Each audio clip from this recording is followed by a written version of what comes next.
Hello, this is Mark Tooley, president of the Institute on Religion and Democracy, speaking today with Tim Tennent, fellow president. In fact, he became president the same year I became president of the IRD, but he's at Asbury Theological Seminary in Wilmore, Kentucky, which is, he can correct me if I'm wrong, the largest Methodist or Wesleyan seminary in the world. And he has written an important new book about which we're going to talk on theology of the body. So Tim, thank you for joining this conversation. Thank you, Mark. It's great to be here. So most people, if they've even heard of theology of the body, would associate it with Pope John Paul II, who crafted this body of teaching by that name. You've written a book on this topic as a Methodist theologian. Why did you write this book? Well, I wrote this book because the Methodist Wesleyan world, like so many parts of our culture, has been in crisis on this particular issue. I think the John Paul II work is wonderful, but it's not as accessible to people perhaps as it could be, because it's a massive book. It was done over many years of time in short 15-minute homilies. So though I appreciate some of the books that are out there, I felt like it was important to have a book that came out of our own tradition and thinking. And I think that the kind of the neo-Gnostic resurgence of ideas that would basically denigrate the body are a major theological challenge. And so this book, I felt, was trying to address that in a way that could be read by ordinary lay people and leaders in the church. Now, the book is about Christian teaching regarding sex, but it's not just about sex, is it?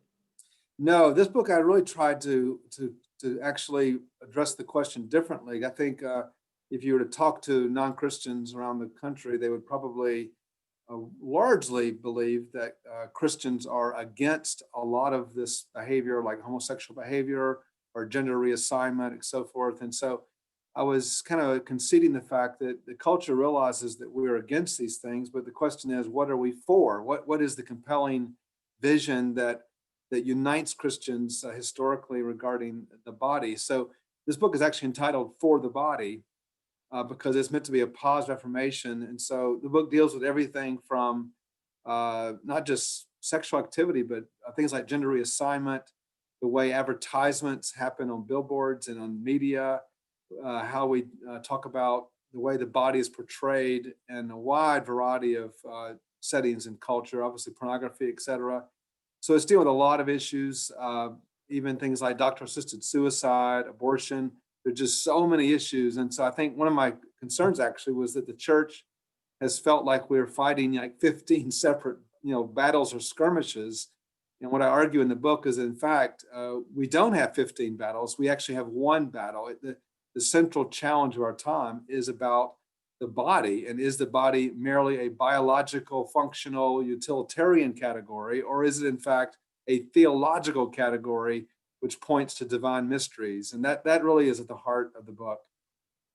Now, often, perhaps most of the time, we Protestants have a hard time in that we'll rely exclusively on a few Bible verses to make our arguments, but typically don't come up with whole systematic arguments based on the fullness of Christian teaching, which is essentially what you're striving to do in this book, if I understand correctly. Yes, this book really is rooted in a theological understanding. So it's all, of course, drawn from verse into scripture, but it's a horizontal look across scripture, from creation to new creation. So it looks at things like, for example, the human body. What does it mean that we're created and called good? So it looks at the goodness of the body meant to be a pointer to the incarnation, marriage, a pointer to Christ and the church, bearing children, a pointer to the Trinity. So it's looking at really deep theological concepts like the incarnation, ecclesiology, Trinitarian theology, and showing that God actually put a lot of these truths into our bodies and into our, what I call the related body, how our bodies relate to other bodies, as a way of pointers to divine mysteries. So in that sense, it's not simply a proof texting type work where you're looking at certain verses. It's actually looking at, large, broad categories of creation and community, and how would the community, the Trinity, for example, we believe the Trinity is the ultimate community, would God have designed the human family to reflect his own inner life in the Trinity? Those are theological questions which this book tries to explore. As you say, Pope John Paul II's Theology of the Body was based on a series of homilies across years. Your book is based on several sermons you delivered at the chapel at Asbury Seminary, correct? That's true. I've done it two different versions of it. Originally, some years ago, after I read John Paul II's work, I decided to try to craft them into maybe 7 or 8 messages, which would basically summarize what the Pope was trying to say and then kind of recast it in a Wesleyan framework. So that was my initial thought on it. It was interesting because even things like there were some topics I'd avoided, like one of the themes, of course, in the book is contraception. And so I decided there's no point in really addressing that. So I said in passing to the student body that I wasn't going to talk about contraception. But then later on, there was a huge student comeback, said, well, we want to know, what does the Pope say about contraception and why? And so I said, well, I have a special session on this after lunch one day, just in the cafeteria. Massive number of students who showed up. And they wanted to know, what does the Roman Catholic Church actually teach about contraception and why do the Protestants disagree with it? We had a really interesting conversation about it. And it kind of alerted me to the fact that there really is a hunger in young people to explore some of these deep questions about the nature of the body and to get to maybe more of a theological read on these things. So anyway, yeah, it did start out with sermons some years ago that now I'm not actually preaching them again this semester, more directly from my own work and thoughts on it. Is there a specifically Protestant angle on theology of the body? And is there even more so a distinctively Wesleyan perspective? Yeah, it's a great question. I do think there is in some ways. I think the main connection has to do with the sacramental body. The book is divided into 3 sections. One is I call the created body. What's it mean to be created? The other is the related body, how we're related one to another. In that sense, I think the only, I would say, deficit the Protestants would have in the second section is the idea of what is an icon. You have to accept the idea that the body can be a pointer to a spiritual mystery. That's something which is not as developed in our theology.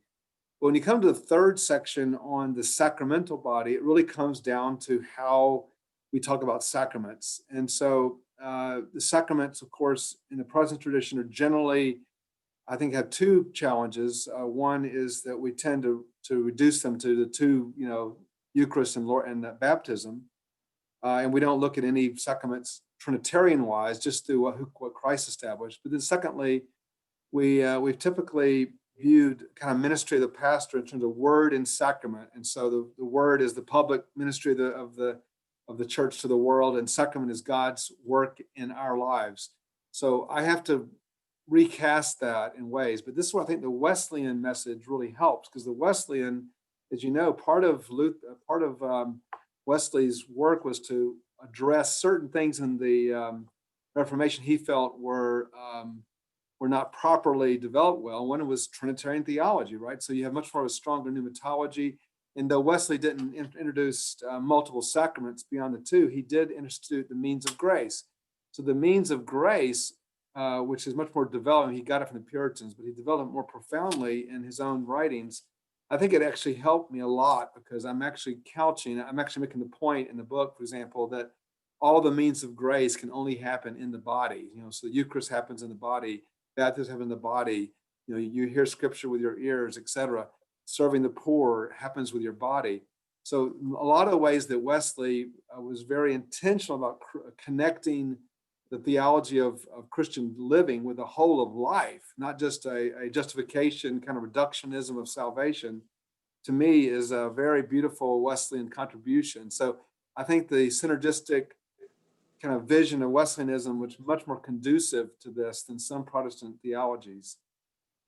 Now, your book is very timely, not just because of what's happening in our secular culture, but also because of what's happening in Methodism with the impending division of the United Methodist Church and the creation of a new Orthodox global Methodist communion that will need to have a thick theology of sexuality and of the body. So hopefully your book will play a major role in that process. Well, we hope so. I mean, I obviously one of the concerns I have, all of us have, whenever a movement is birthed, it always can be birthed out of a lot of pietism, and people who really want to, who love the Lord and who want to get a fresh start, which is wonderful. But end of the day, the church will be sustained over a long period of time by good theological rootedness. And so if we could dig some deeper wells on human sexuality and the issues of the body, that would serve us very well, because as you know, Mark, this issue is not going away. This has a lot of force to it, and HR 5, the Equality Act, and these type endeavors are going to challenge the church profoundly to think, where do we stand and how does this affect our witness and our culture? So I hope this book will help those reflections. Now, these dicey issues regarding the body and sexuality, you're preaching about them there at Asbury Seminary to overwhelmingly young people who are facing these issues among their own generation. Generally, what is the reaction when you present the Orthodox Christian teaching? It's very positive. I think we've had some very good conversations. I have I've done this on Facebook as well. So we have, in addition to the sermons, which is more of a one-way, kind of communication event, we have these Facebook events where I will talk about these issues on an open Facebook, page. So students are allowed, and we've had, one time I did one recently, we had 800 students, participating. And so they could write in any question they wanted. So by virtue of the questions, you get a feel for it. And what I found was that the largest questions were not so much opposing it in a kind of a negative way, or that this is not a good direction for the church to oppose this, but really more of really hard pastoral questions. What do you do when people in the church come to you and say, my daughter has just come to me and said she feels like she's a man, trapped in a woman's body or whatever. So those are really important questions, of course, when people have gender dysphoria or have, they say, all my life I felt like I was attracted to the same sex and all of this. And the whole dynamic in the book, I deal with this difference between God made me that way, as kind of one of the ways this is framed today. And people say that in terms of, is it the same to say we're born that way as God created me that way? Those are two different questions. But our students, I think, are largely concerned about pastoral issues. What does it mean to actually go into the church and actually confront real people with real questions?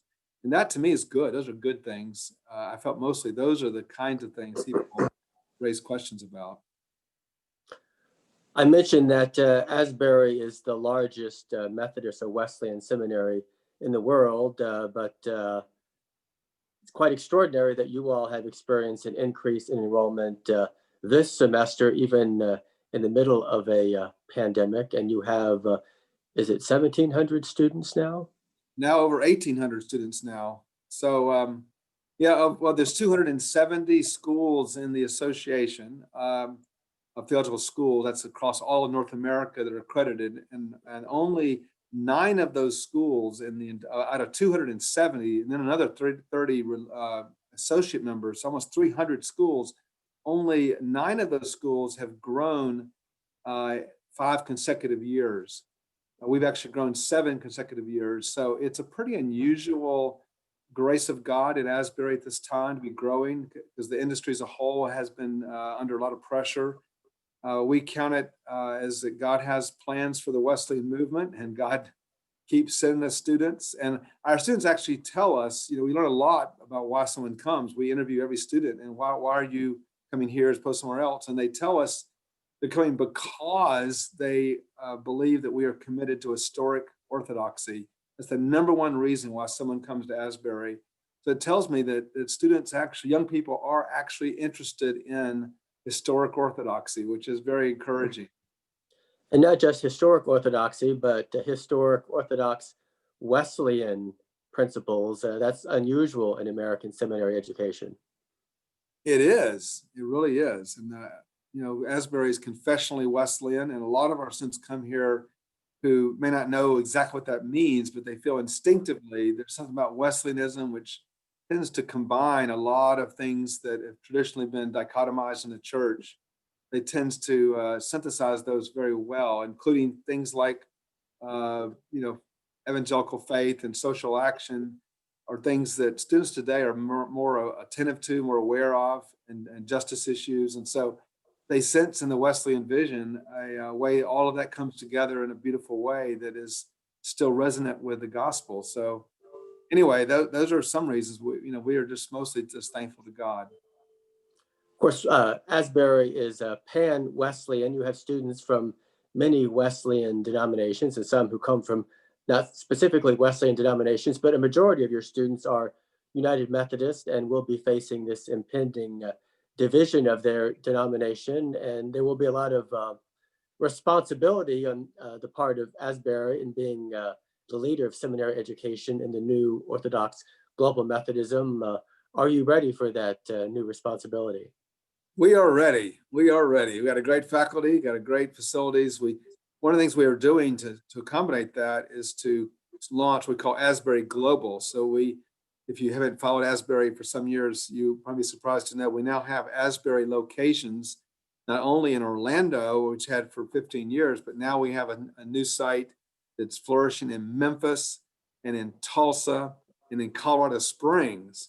So we are moving, and we have more locations planned to develop yet. So we're hoping to have opportunities for people all over the country to have access to an Asbury education. And the great thing about our Asbury Global is we're not using adjuncts that there's no second tier education. We're actually, our main core faculty are teaching in these sites. So we're very excited, and we've had a lot of great responses to our new students in Tulsa and Colorado Springs. So that's another development. We're hoping to make it accessible to Methodists all over the country. And of course, you need to open a campus in Washington, D.C., inevitably. Yeah, of course. Tim Tennent, president of Asbury Seminary, thank you so much for a wonderful conversation, and congratulations on your book. If you have a copy of it, if you could hold it up. I do, right here. It's called For the Body. It's a joint publication of Zondervan and Seedbed, and the subtitle is Recovering a Theology of Gender, Sexuality, and the Human Body. Thank you, Tim. God bless you, Mark. Have a good day.